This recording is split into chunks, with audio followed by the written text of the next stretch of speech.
Well, some days just don't go as you plan. And it's not a good sight when you see your truck getting loaded onto a tow truck on a flatbed. So, yep, truck wouldn't start. We had a bad number 3 injector and a bad cable to the battery. And so we got towed to the shop, but we're back up and running. So always be prepared in case you have to have repairs when you break down on the road.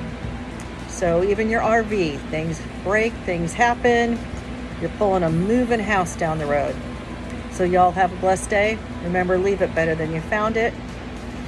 As always, God bless. If you like this video, please like, share, and subscribe. Help us grow our YouTube channel. And we'll see ya on the next video. Bye for now.